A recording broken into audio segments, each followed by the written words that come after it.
guest in the house today. I was down at the Cellar Rat, my favorite neighborhood wine boutique at 17th and Baltimore, talking to Ryan Sciara. And did you know that not only is spring beautiful, fresh produce time, but also the beginning of mozzarella making season? Well, it is down at Cellarette anyway. Ryan makes his own stuff, and he's coming into my kitchen to show me how.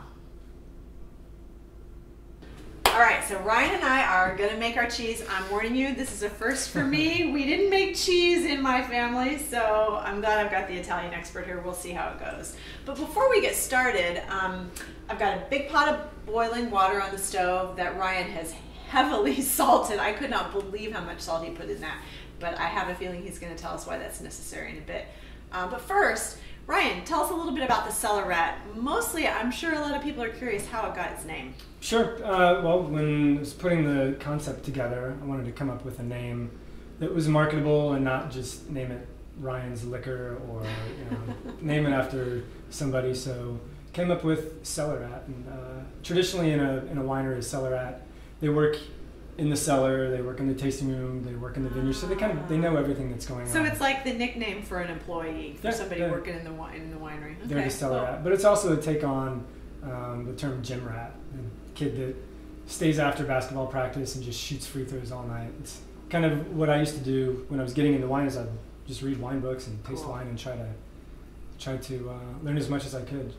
All right, so first thing we need to do is taste the water to make sure it's salted enough, and that's about the face you're going to make when you taste it, because it needs to taste like the ocean. It needs to taste like salt water. It needs to taste like the ocean. It needs to taste like the ocean. All right. And be careful, it's hot. I saw how much salt he put in here. I'm not real crazy about this. Okay. Oh man. Yeah. It tastes like the ocean. Yeah. Ooh. That'll make great cheese though. This will make great cheese. Okay.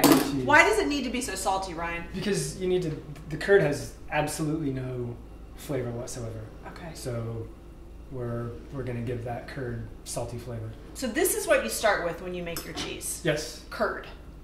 And whole milk mozzarella curd. Whole milk mozzarella curd. I've been told to glove up. Yeah, I'm not sure how many pairs you want to wear. I will tell you, when I first started, I would wear 7 pairs of gloves on each hand, because we're dealing with boiling water. Now, kind of gotten to the point where I can do it without.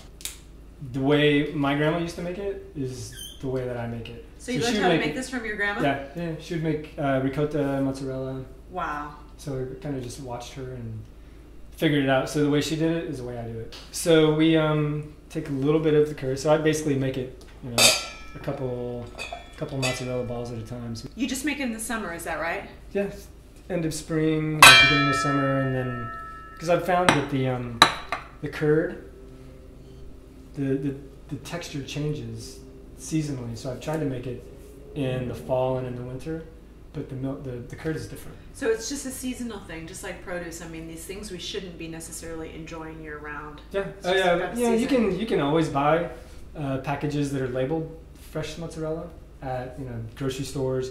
You can always get it, but if you were to flip it over and read the ingredients, there'll be citric acid or lemon juice. This has 2 ingredients. It has the curd and salted water. No preservatives. That's it. Otherwise, it's been preserved. Yep, exactly. All right. And if you're buying it, at a grocery store, it'll have a month and a half shelf life. The stuff we make has about a week. You poured the boiling water over it, and that's just melting it down. Yep, and you can see it's already starting to... Oh my gosh, it looks like when you think of curds and whey, like when you... Well, that's what this liquid is now. That's the whey? Mm-hmm. And we're...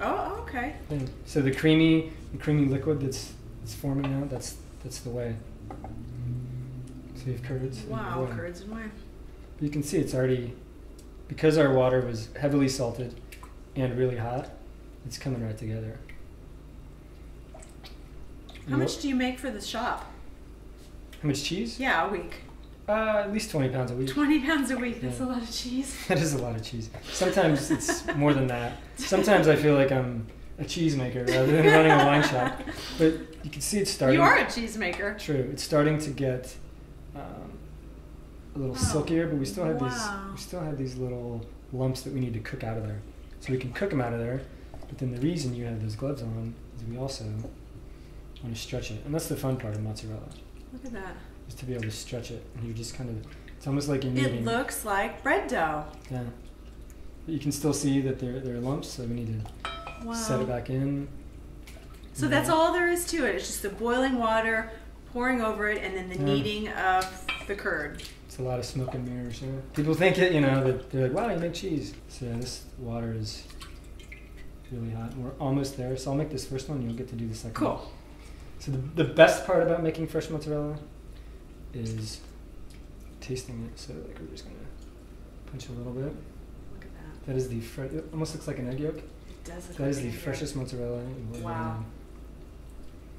And the reason it's called mozzarella, mozza in Italian means to cut. To cut? To cut. So we're gonna cut it. You basically pinch with your fingers. So spread your cheese through there. Pinch with your index finger and thumb. Wow. And that stops the cooking and helps it set up. That is delicious, Ryan. It's your turn. So you want to add enough water, basically just to cover? Cover plus a little more. All right. Let's see how I do.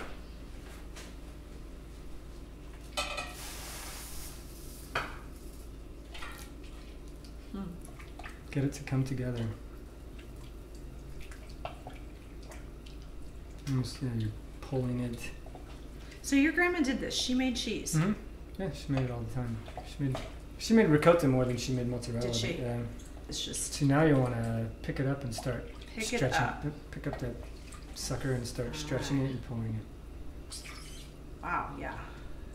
Oh, it's so soft. Yeah. Isn't it crazy that it comes from this springy brown seed? It's amazing. I really wish you could feel this. It is so soft. It feels like I don't know what. Soft.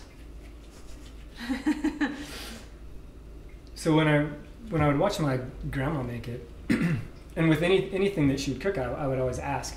I was a really little kid, so I spent a lot of time in my grandma's kitchen instead of going outside, and I would always ask her for recipes or tips, and she would never tell me. She wouldn't tell you? I just think she didn't know, how much salt you put in. I don't know, this much, because that's just what she did. It's kind of the same thing, trying to tell somebody how to make the mozzarella. If you tell them, pull and stretch it for 5 minutes, and if you want to, you can get into it like it's Laffy Taffy. Pull it. Oh, wow. I guess not Laffy Taffy, but taffy. You can pull it.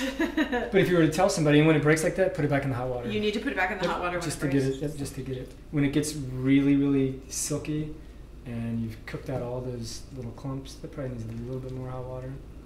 Make it into a smaller ball. Yeah, you just like this. Mm-hmm. And to cut. It's going to be a really small one. Yeah, that's mozza. Yeah. Mozza. So it's a single serve. A single serve. And you just pinch with your fingers. Oh, I didn't pinch very well. Drop it in. Yep, and that's it. Check out these balls of mozzarella. Mozzarella? Mozzarella, yeah. Mozzarella. That's the Italian. Mozzarella. Yeah. Mozzarella. Okay. The New York way to say it would be mozzarella. For some reason, they dropped that last A. That's the New York thing. Yeah. Oh, it's funny. I love it. Okay. Anyway, they're beautiful, and it's just really firm and. You can tell there's a little bit of a spring to it. Yeah. That's what it should be. Cut it, and you can see There's still some moisture. Still moist and creamy and rich.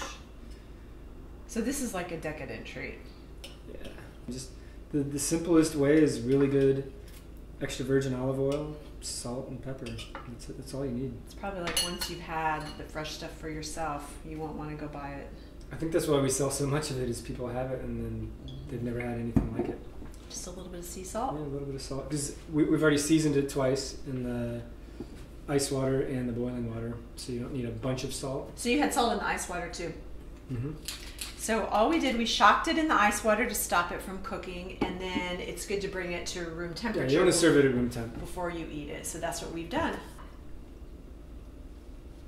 That's amazing.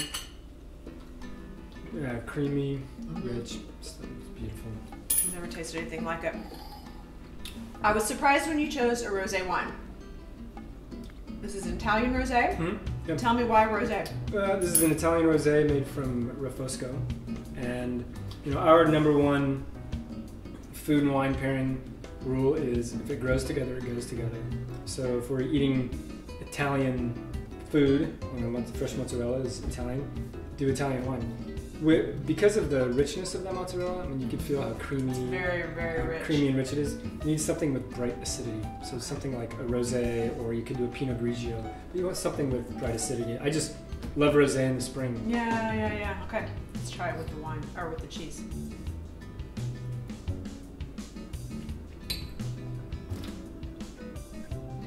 But because the cheese is so creamy, it makes the acidity in that wine jump even more. Really get that. I really pick up the acid. Yeah, it's nice. I like it.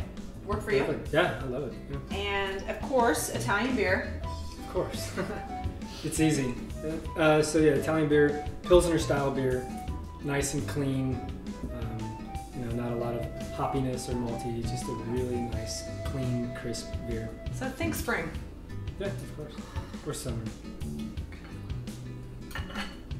Let's try with the cheese. Or a random Monday. Or a random Monday. That is amazing. You will never want to buy mozzarella cheese at the grocery store again.